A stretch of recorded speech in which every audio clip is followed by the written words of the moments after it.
I'm sorry, let me step in real quick to mention one thing I think will be of service. First of all, thank you. You're doing an excellent job in moving through this. But I know some of you would like to speak or have written notes. If you do have your written notes and you can provide them to us, that will help us as we put all this in the permanent record. And also, if you don't have a chance to speak, but you have a handout or written notes, please give that to us. Put that in the record, and it'll be available for these legislators and all legislators to be able to view the things you brought. So please, you can afterwards bring them here, and we'll have that on record. Thank you, and please proceed. Good morning. My name is Marissa Tape. Thank you for the opportunity to speak to the committee.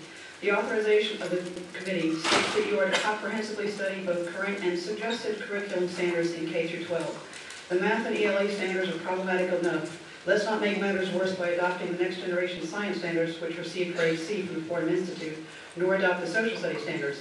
North Carolina adopted social studies standards in 2010, and those were fully vetted by the public.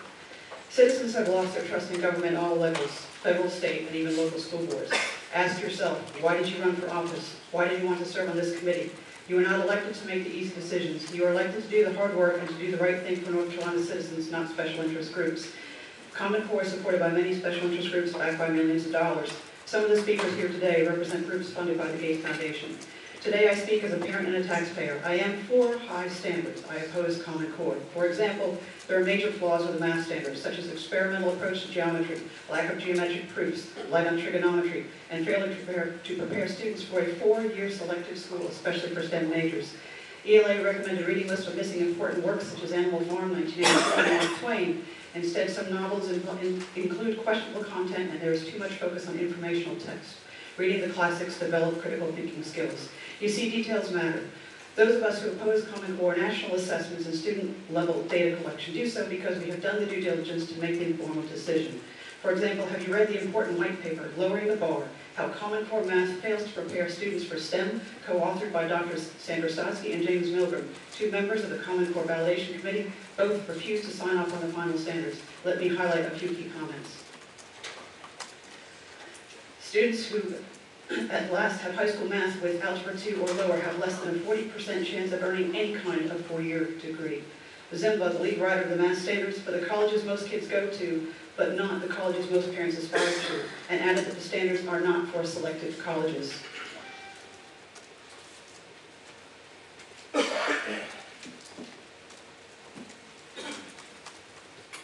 Good morning. My name is Bruce Johnson. I serve as the Associate Dean of STEM at Central Piedmont Community College in Charlotte. Over the last couple of years, I've had the opportunity to play a leading role in the development and implementation of several community college reform efforts regarding developmental education and improved math pathways for our learners.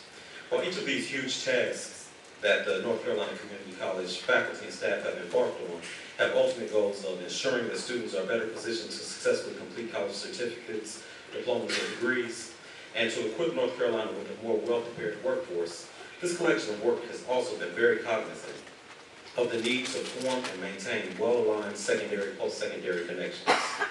Our work at the community college has involved revising curriculum to include more clearly defined skill and knowledge sets that are needed to be successful in college, the use of quality field technology to support learning processes, and the inclusion of instructional practices that will help our learners make contextually relevant connections between learning objectives and various facets of their lives.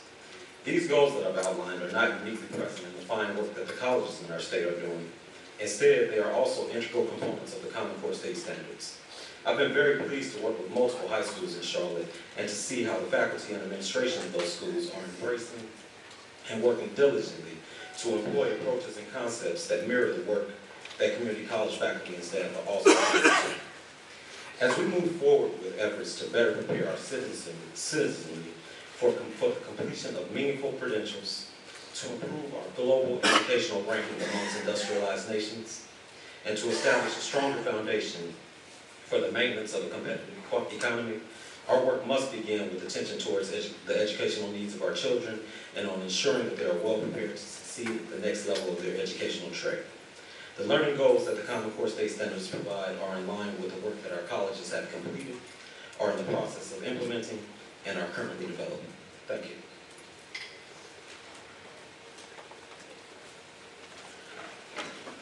Hello, I'm Scott Rapp, taxpayer and teacher of 15 years. Common Core is no good. People do not ask for it, and once again, it's another thing being jammed down our throats. It violates federal law and invades families' personal privacy. It was accepted within 48 hours of release, which implies someone has an agenda. And no review at all of this is completely absurd. The danger is not so much in the curriculum as it is in the method of learning. It teaches that everything's relative. There's no absolute facts are important. Just go along with what most people think or collectivist thought. It's not based on facts or knowledge, and even spends time evaluating and criticizing the author and the textbook. It will dumb down our kids.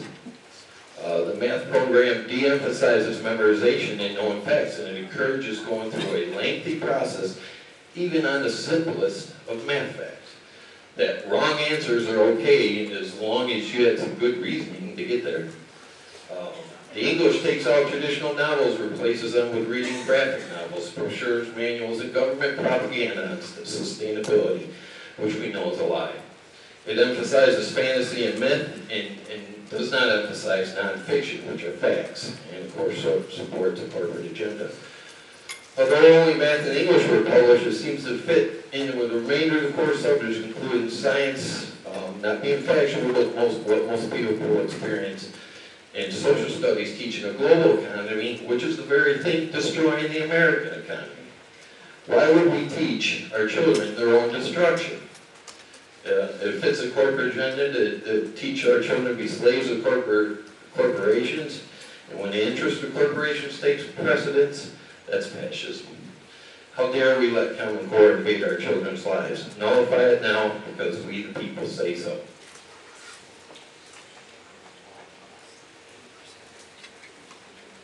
My name is Nancy Gardner, and I teach senior English at Mooresville Senior High School. I'm a national board certified teacher whose leadership is rooted in my work with the Center for Teaching Quality. I started teaching in 1974. I'm preparing seniors for a very different world now in 2014, some 40 years later. 3 things my seniors in 2014 do really well: multitask on their devices, live in the present, take multiple choice tests. 3 things students in 2014 struggle with: problem solving, critical reading and writing, perseverance. These 3 skills are the heart and soul of the Common Core literacy standards.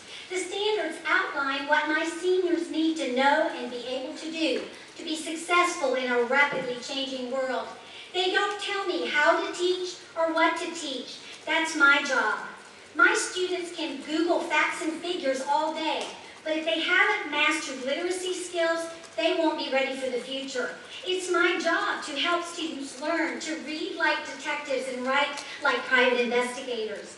It's my job to make them read closely, think deeply, and communicate clearly.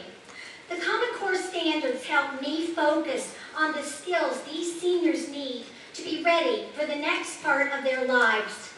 Whether my students eventually diagnose what is wrong with my heart or with the engine in my car, they will be critical thinkers and problem solvers. The Common Core helps me do my job so my students will be able to do theirs. Thank you. Good morning. My name is Kellie, Langston, and I am the mother of 4 children, 1 in elementary, 1 in middle, and 2 in high school. I volunteer hours of my personal time every week because I believe so passionately in the potential of every child. And I'm here today to share with you my thoughts on the value of Common Core. My children will probably be okay, but I worry about all children. All children because our schools are filled with all children. All children because places of work include parents of all children. All children because one day we will need a next generation to take care of us and this country. Setting high standards is valued in my home. It isn't an option, it is expected. I don't understand why we're discussing the rigor of standards. Isn't rigor a great thing? In my humble mom opinion, it isn't the rigorous standards that are a problem. It's the lack of resources to make these rigorous standards and a quality public education a reality for every child.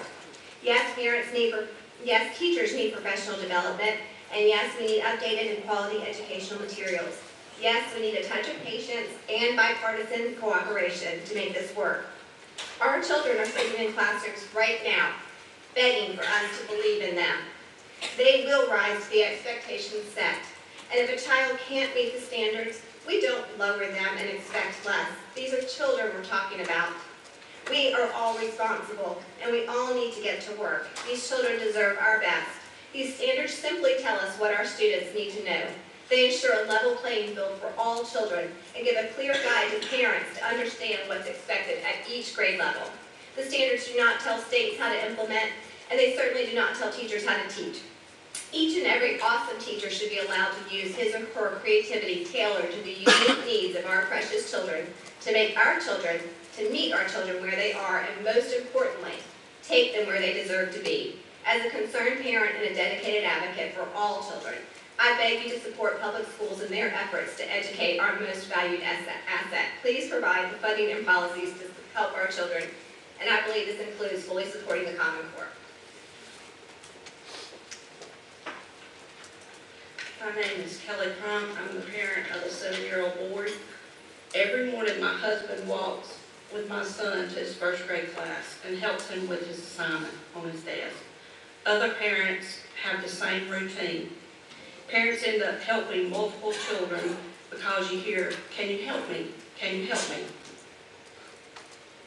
One morning there were 3 parents in a whole classroom of kids, and no one knew how to do the assignment. Everyone looked around and asked, "How do we do this?" No one knew. Surprise! One of these parents has a master's degree from a university and is a teacher at a community college. Does this make sense? Does it make sense that a standard for reading in the Common Core requires first graders to read and comprehend complex literary and informational texts independently and proficiently? I read Dick and Jane books when I went to first grade. My son can read Dick and Jane books. I succeeded in college and have a civil engineering degree. I had a dream, I worked hard, and I succeeded.